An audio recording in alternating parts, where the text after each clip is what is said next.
Welcome back, everyone, to our 200th episode. I can't believe we're here 5 years later almost and at 200. But today we are speaking with Mike Vacanti. Mike is a catalyst for positive change. He's a speaker and an author of Believership, the superpower beyond leadership. He specializes in preparing businesses for the future through effective problem solving. He is the founder of HumansFirst and is a culture and tech transformation specialist. He advises CEOs with high achieving leadership strategies. Mike, welcome to the show. Thank you very much. I am truly honored to be with you as a guest on this show because the body of work that you've put out to help us understand and give us the insights and really train us to be better is very clear in your approach and your messaging and your teaching. So just being on the show is wonderful. And then to be here on this kind of monumentous or milestone is extra special. So thank you very, very much for having me, and congratulations on all your great work. Oh, thank you so much. Today we'll be speaking about leading with gratitude and positivity.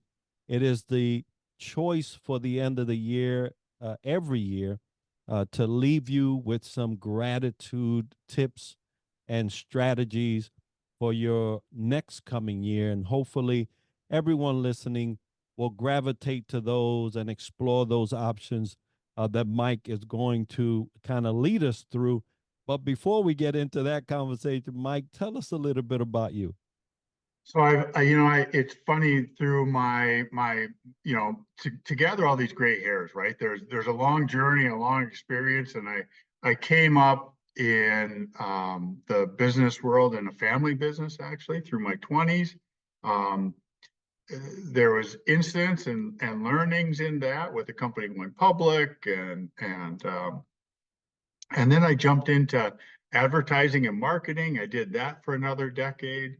That work led me into becoming a founder of a unified communications platform, one of the first ever. And then I went into 5 different mergers and acquisitions where I was coming in as a leader to help unify, bring together different teams through transitions. And I did that for another 20 years. And so it's funny because I have been out for job interviews and people say, well, gosh, Mike, it looks like you're kind of a job hopper.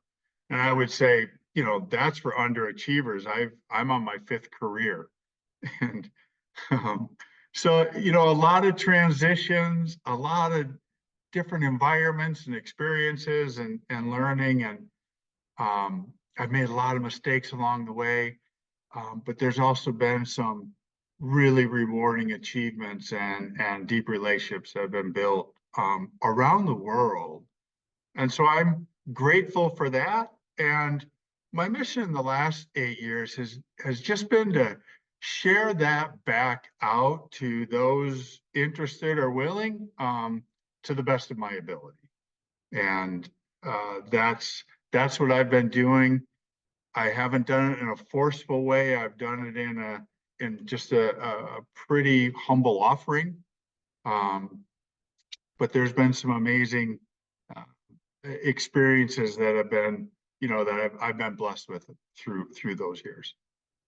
Now, I'll tell you, Mike, that throughout the years, I've been able to witness this 7-year thing that you've been on. And I've been so grateful to be able to even sit on the sideline and watch you deliver your speeches and your classes and things like that drive people to true gratitude, right? To be grateful for what they have and what they can have and what they can be in the future.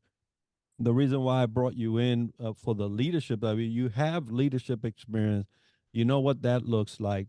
but you also know what gratitude and positivity is required in leadership. So, as we're speaking to leaders today, how can leaders effectively incorporate gratitude and positivity into their leadership style? Because it takes a crafting.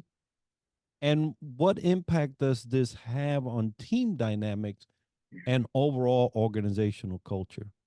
Yeah, I mean, I love that, and there's depth in that, right? And so um, I believe that incorporating that mindset, that approach into our organization and into the way we interact with people, the way we lead, is a critically valuable opportunity that's missed in many cases.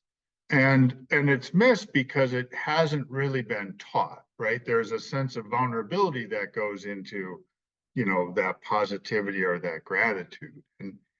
And I always start with, when I'm working with executives that are looking at evaluating how to better achieve, it's being clear, first of all, on what are you trying to achieve and how is it going. So I think most of us that are high achieving, we want more results. And if we can get to the finish line where everybody is standing and cheering rather than gasping and barely coming across the finish line, and some of them don't make it, then we haven't really done our job well. Um, and that's where the gratitude and positivity really comes in, is let's not only envision our our best record at running the race, whatever those measures will be, whether it's speed or time or volume or whatever those objectives are. But how can we get everybody across the finish line full and refreshed and actually in a good place? And that is sometimes hard for people to envision, right? Because we think that the patterns that have been handed down to us are the way to go, and that's why I wrote the book. Really, is just to try to envision a different way to think about leading and leadership. The bringing it into our style, Enrique, I think is it has to be genuine within ourselves, right? So to be a great leader, I think you always have to be on a leadership journey, right? And we don't see that that approach taken very often with major corporations, right? They bring in a hitman CEO who has done it before a specific thing in different businesses. So if something's broken, we bring in somebody to then apply their kind of like one thing strategy to fix the one thing broken. And 5 years later, they leave and something else is broken. They may have fixed the one thing, but five other things crumble around them. And I watched that happen through the mergers and acquisitions. I watched mistakes being made. I made mistakes. And when we can unite people to build their own belief, to feel that bringing their unique skills and gifts to the table as part of a team. Um, on a baseball field, we don't want 9 pitchers, right? That's not a very good baseball team. You need an outfielder and a shortstop and a catcher, um, and when we build our teams in business, each unique skill has to be honored. Um, and that's where the positivity comes in. The gratitude is, thank you for showing up and bringing your best stuff. Or thank you for showing up and telling me that this is a big challenging time and you need help with something. If I was to simplify it down to 2 words, just if there are takeaways it's the ability to live with oops and ouch. We have to recognize our own mistakes, ouch, and then oops, right? So we're going through times that are a bit challenging. They hurt a little bit. We're growing, which, that pressure is going to sometimes hurt a little bit. And then the oops, I made a mistake. Let's correct and move on. Those are actually great measures. It's like, did I have an oops and an ouch today, or this week, or this quarter? And if we realize we're doing that, we're probably focused on the right things.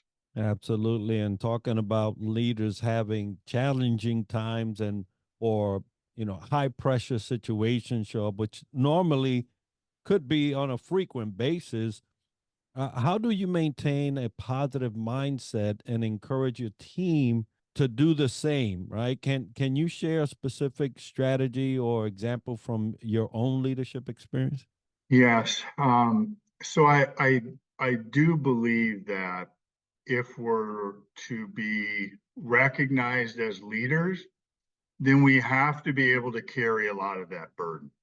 And we have to be able to carry the burden for others, and not just push that burden down onto others. Um, that defines, true leadership, in my belief, from the authority. The authority says, I'll push all the pressures down to other people. And the leader says, I will take them on and share them as you're capable of handling them. And then we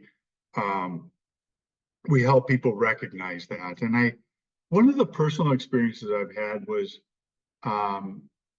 it was one of the last engagements I had done as a full-time leader, and a Chinese company had bought an American company, and they were looking for somebody to do the integration, and they were having a hard time finding that person. I knew some of the executives that were involved in that transition. I agreed to move from Minneapolis to Seattle for a couple of years to help make that happen. It was a pretty amazing experience, and the pressure was from both sides. It was from the Chinese owners. Technically, I worked for the American-based company, so I had this, the CEO of the American-based company, and then the executives from the Chinese company that the CEO reported to, right? And I had to run both entities and then try to integrate them, but both of them had separate objectives, separate teams. It was pretty interesting to bring that together. A lot of political dynamics, not only geopolitical on a Chinese firm operating in the United States with Microsoft as a big client, some of those, true geopolitical environments, but then also the internal political environment. So the pressures were there. The people knew they were there because they had experienced them prior. And when I came in, I said, we're going to do this a little differently. Here's how I believe we work is I need to hear your voice. I need to know where you're at. And people pulled me aside afterwards and said, you've never worked for a Chinese company, have you? And it's like, no, I haven't, but I have worked for people. And so we went through the whole thing, and I changed very much the way that we interacted. And nobody wanted to come into the office. So I personally spent my evenings redoing the office physically, cleaning things up, putting cabinets in, building things, changing out the furniture, rearranging how people were grouped. And I didn't ask for help. I just stayed in the evening and moved the conference tables by myself with I wanted to show them that I believed in this enough to do the work myself, not just order a crew coming in. Over time, they started understanding that I was true to what I was saying, that we can do this differently. And then I invited them into conversations, and we invited in everybody to participate and be able to tell their story and express. The culture completely shifted. The Chinese companies started sending over other executives from different units of theirs to see. Well, in the end, the we were I think I started a quarter of the way through the year. So there's only 3 quarters left. And they said, Mike, don't worry about, the big number out there because we're already so far behind, you can't get there. And we ended up getting there. And there are people that came and I was able to change the financials to give them what they needed to honor and value them because they'd never been recognized and given a raise. A lot of the labor that was there from China was undervalued. And, I went out and met all 170 people that were out on billing engagements with clients. We had summer festival where everybody brought their families and we had units that had never met each other. And so we did a lot of work and we made the number, and the Chinese executives gave me a spot bonus that was not part of the comp plan, not just at the end of the year. They came and gave me a pretty sizable sum of money and said, this is for changing the culture. So I tell that long story because I'm proud of the way everybody responded. And this was truly multicultural. China, India, we had a big group of Iranian people in our group. Very few, us Americans were the minority. We had big clients, high demands, but the way everybody rallied together and the relationships that were built, and watching people find fun and joy, and from never wanting to be around their other coworkers or be in the office to coming in and wanting to see everybody and be together and do things. The results were dependent on that culture change. And I didn't know if I could do it. I knew that's what I believed it could be. And so to have it actually prove out was probably the greatest reward of my career. And I'm so glad you shared that story, because leading with gratitude often involves recognizing and appreciating the contributions of others. Can you discuss the importance of acknowledging and celebrating team achievements and how this fosters a more positive work environment? So we know that there's a lot of research that says, that positive acknowledgement or the acknowledgement of work and effort is important. Certainly reward for achievement, recognition is important. But how it's done, I think, is more important than the fact that it's done at all. And when I say how it's done is, I believe that having an authority person come in and do an award ceremony has some value. Having the peer group acknowledge and express to each other how they appreciate each other and what it means to them, it really helps build the interdependencies in those relationships. And so again, when things come top down, they have some value. When they're all connected from within, not entangled, but entwined with true relationships, then they're more meaningful. So first of all, listening more than telling is a big part of that. So people realize that we as leaders understand what is important to them to achieve, and then let them know they've achieved it.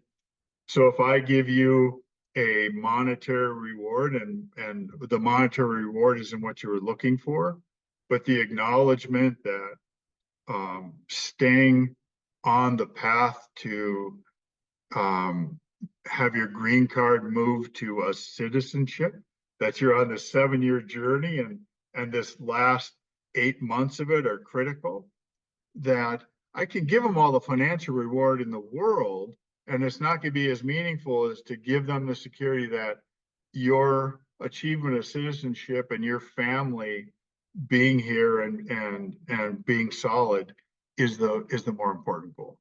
So I think listening, knowing what the proper reward is, and then getting others involved is the the most critical element.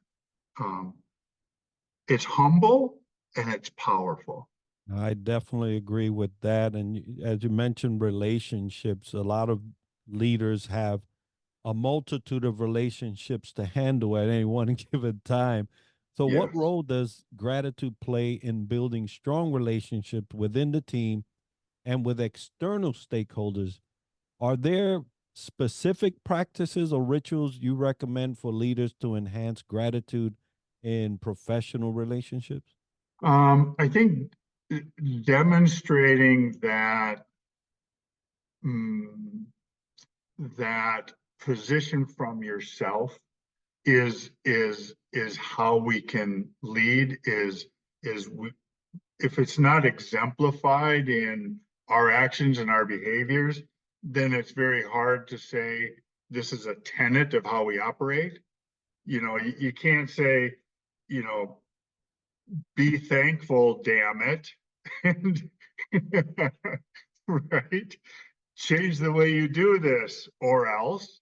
Um, but it's when they see it from the leader, they're more open to understand, or they have some curiosity what that is, and then we have to help them find it.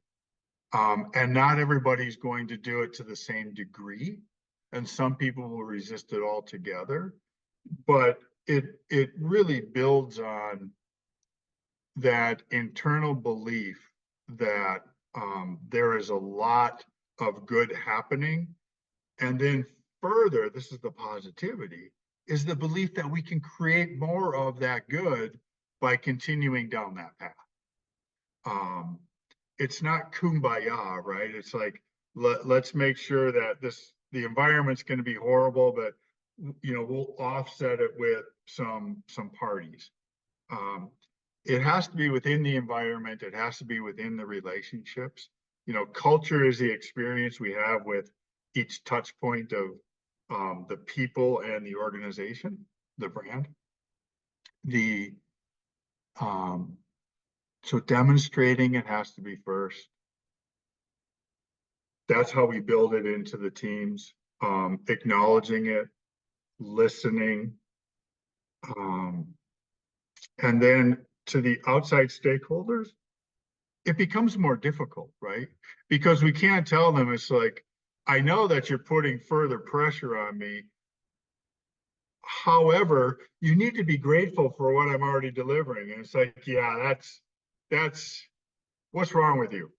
It's like, don't go into a meeting with that as your strategy.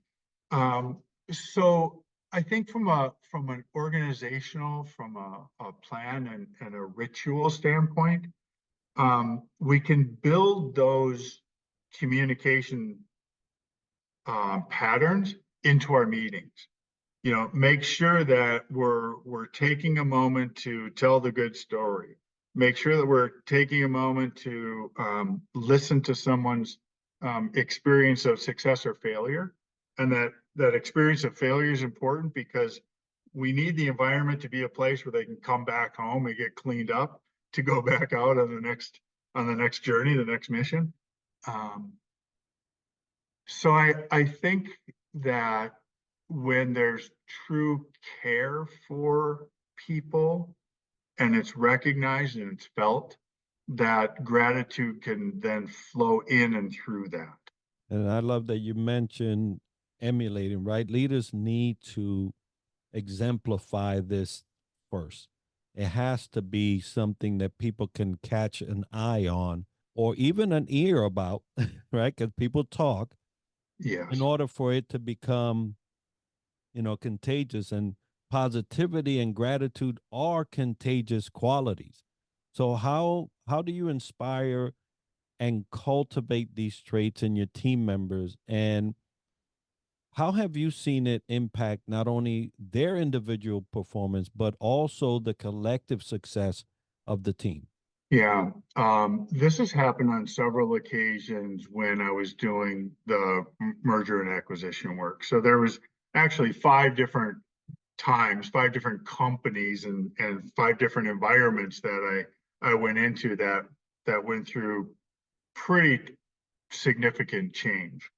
Um, and I do believe that allowing the space for everybody to find their way into it, and I say into it, it is um, that recognition that their personal goals and ambitions, their personal desires and outcomes need to be recognized so they can fit them into the goals and objectives of the whole organization. So when we can align our personal ambitions with the corporate, with the company ambitions, there's a real opportunity to win with that, the energy that comes from that synergy, right? Um, and often we don't ask what are those personal ambitions of yours and help somebody find how they're aligned. And it's not going to be 100%, right? But if they know that if they achieve well down the path that everybody's on together, that their personal achievement is being enhanced down that journey, right? So if we're doing this together, your personal steps are being recognized and achieved down that path.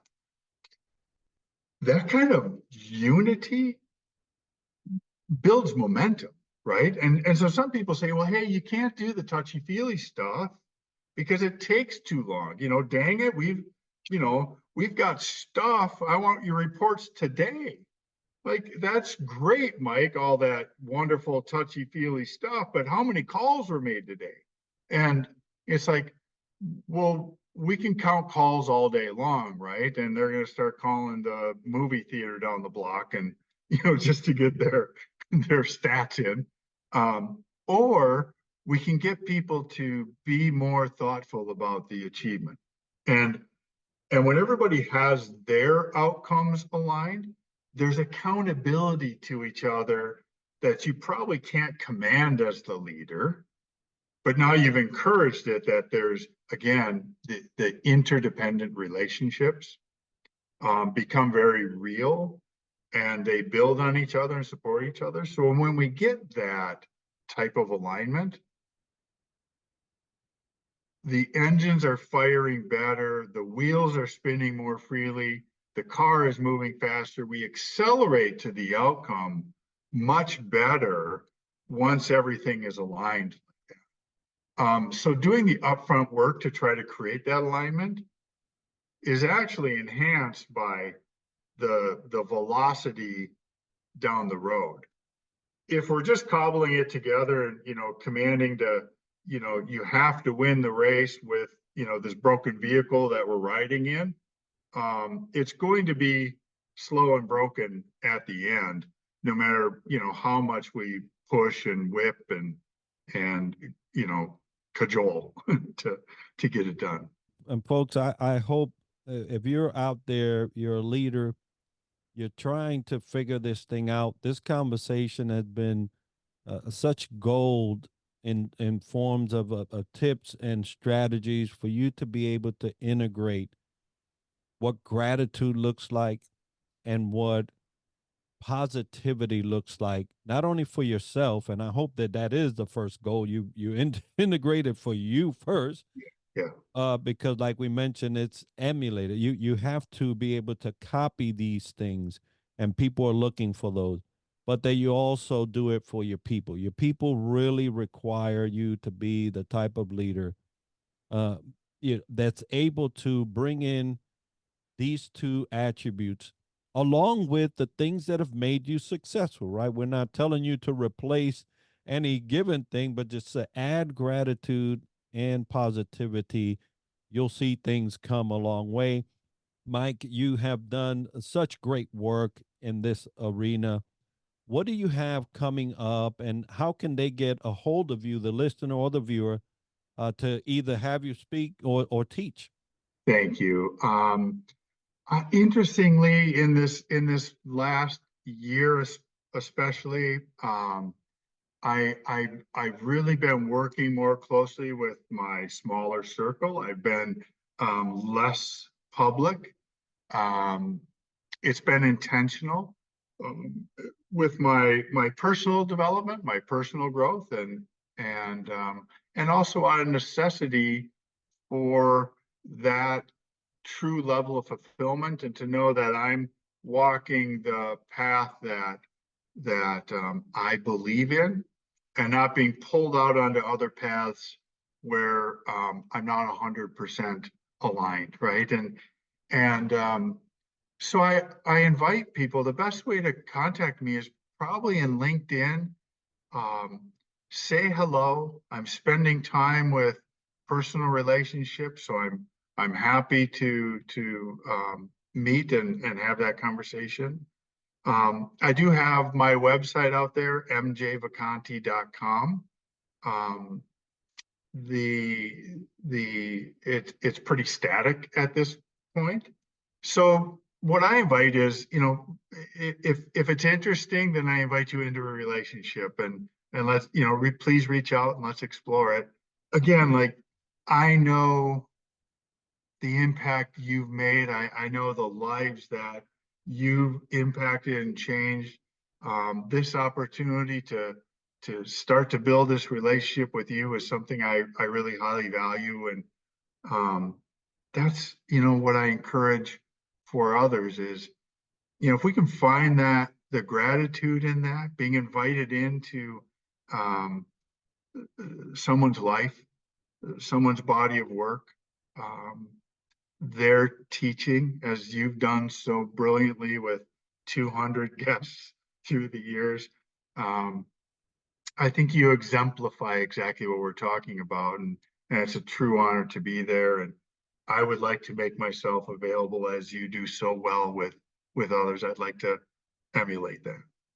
Oh, thank you so much. And folks, we're gonna make sure to have all the information for Mike as part of the video and the show notes so that you can explore relationship, right? We was talking earlier, Mike, about relationship and how important that is, not only in this life, but for those of you that believe in the after.